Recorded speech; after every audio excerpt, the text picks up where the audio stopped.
Hey everyone, I hope you're all having a fabulous day. As I'm recording this reading, it is New Year's Eve, so in a few hours we'll be entering 2026, finally leaving the year of the snake behind. Hallelujah, thank God. But anyways, my name's Ethan, and in this video I'm going to be doing a quick general collective reading. Keep in mind, this is a general collective reading, so it may not resonate with everyone, and that is okay. Please only take what resonates and discard the rest. And as a quick disclaimer, I am not a professional. I make these videos solely for fun and as a creative outlet.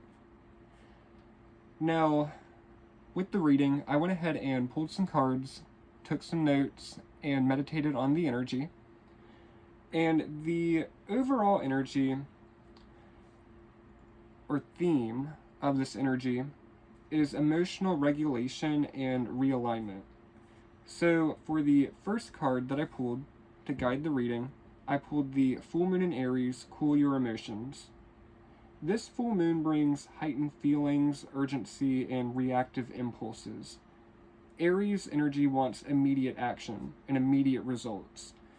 So the message here is restraint. Something may have reached a boiling point with anger, frustration, or impatience, but acting purely on emotion could create consequences you'll later need to clean up, which you can see right here underneath the cool your emotions. This card is asking you to pause before reacting and to respond with intention rather than impulse, which I know can be easier said than done depending on your circumstances. Moving on to the last quarter moon in Aquarius, reflect on your priorities. This moon phase is all about integration and release.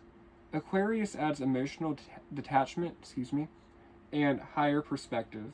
You're being asked to zoom out and ask yourself what actually matters right now and what aligns with my future self, not just my current feelings. Because you don't want to be led with emotion, because that could really get you into trouble going forward. So together, these two energies say slow down emotionally so you can reassess where your energy is truly meant to go.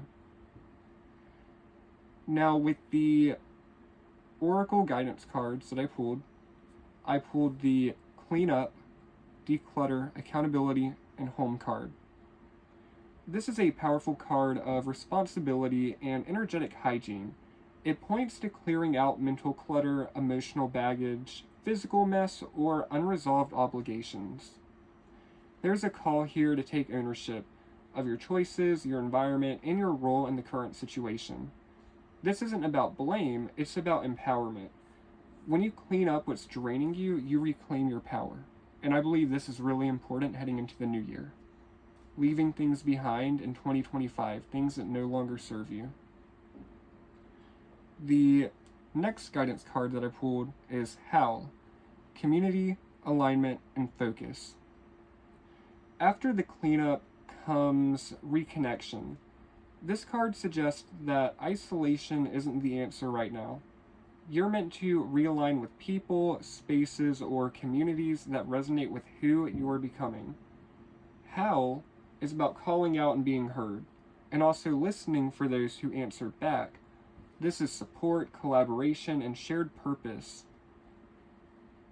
So, overall, the summary for the guidance is release what no longer fits, take accountability, and reconnect with aligned support.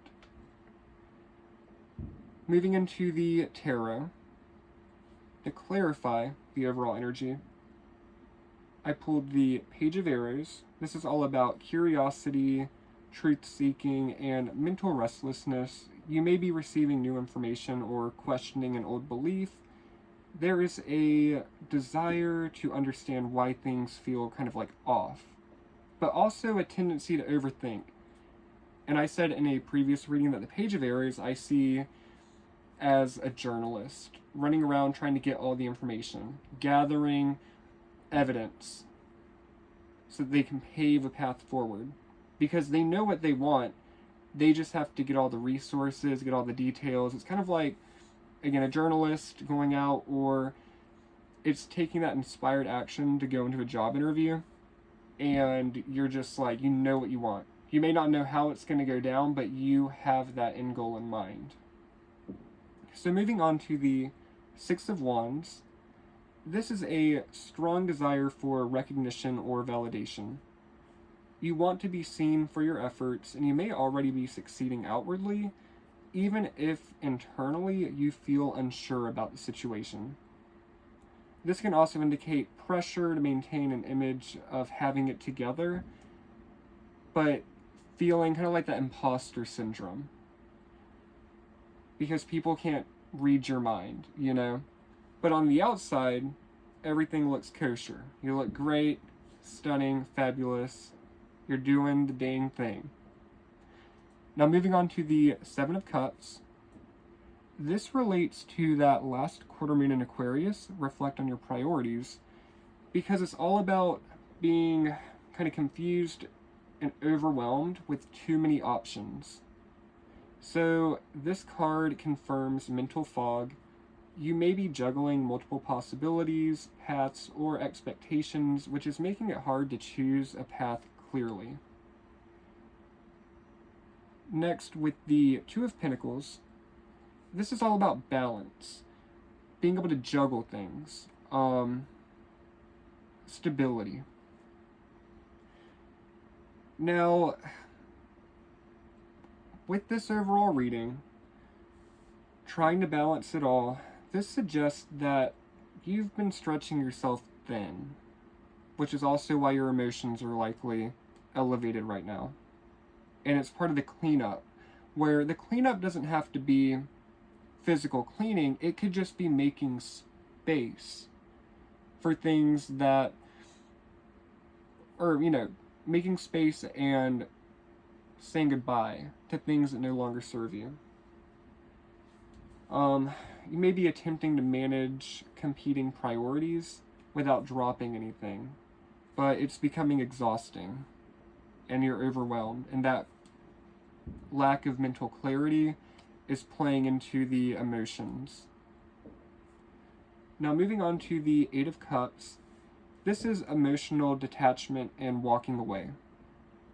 You can see the little froggy, he's just walking off with his cup. He's not interested. He said, I don't care about your materialism, I'm going to the woods, which honestly, same collective, me too. I'm the froggy too. But anyways, there's a quiet but firm realization that something you've invested in no longer fulfills you. So it's not really dramatic, it's a quiet exit, but it's honest. It's a deep knowing. It's just being true to yourself. Now with the Ten of Wands, this indicates burnout. So carrying too much for too long, this card confirms that the weight you're holding isn't sustainable, especially if some of it doesn't even belong to you. And with the Wheel of Fortune in reverse, this is all about feeling stuck or out of sync with timing. It suggests that there's some resistance to change or fear of letting go of control. But the universe is trying to shift things, it's just that something's being held up. And it's likely being held up due to habit or fear.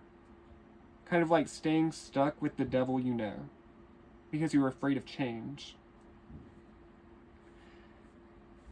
Now to kind of close out the overall reading, we have the Ace of Wands reversed. And this is about a creative block. So blocked inspiration, delayed passion, lack of motivation. It's not necessarily failure, it's just a sign that the spark can't ignite until space is made for it. And once again, that goes along with that Two of Pentacles, where you're juggling, but you're wearing yourself thin. And there's no more room for a creative spark. There's no more room for creativity. It's just the grind. The grind for infinite time, if I can talk. So, the fire isn't gone, it's just waiting for the right conditions. Like, the fireflies want to come out, but it's just too cold outside, you know? All these fireflies, they want to come out, they want to inspire, but they gotta wait for the summertime.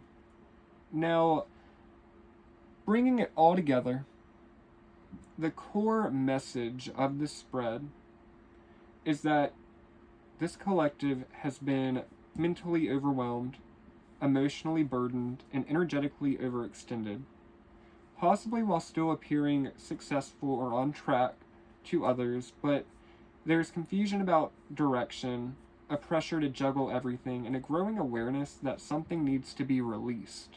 Again, with that Two of Pentacles. The lunar energy is asking you to cool your emotions, cool your reactions to the emotions, and reassess your priorities. The guidance cards urge you to clean up what's draining you and realign with support. And support's like family, friends, could be co-workers, but really just supportive, like-minded people. People who are on your wavelength. Who aren't going to judge you. Who will help you when you need the help. Who are not going to step on you to get what they want. Now, let's see. Let me get my bearings straight really quick. I go on these little tangent rants or whatever, and I'm like, ooh, and I get distracted by all the pretty pictures. Let's see. It looks like, so the tarot confirms that, again, the burnout, confusion, and blocked motivation are signals, not failures. So they're just signs, and you've likely noticed these. If this reading resonates with you, you've definitely felt it, thought it, it's in your bones, you feel it, you sense it. But once you let go of excess responsibility, outdated commitments, or misaligned paths, the Wheel of Fortune can turn upright again, and the Ace of Wands can reignite with purpose. So the final takeaway is that this is a turning point, not an ending. Clarity comes after release, and inspiration returns after rest and realignment. So I really hope that this reading gave you the clarity that you needed. I'm going to end it here, but I hope you all have a wonderful rest of your day, week, month, year, just a good life. And I'll see you on the next video. Thank you for watching.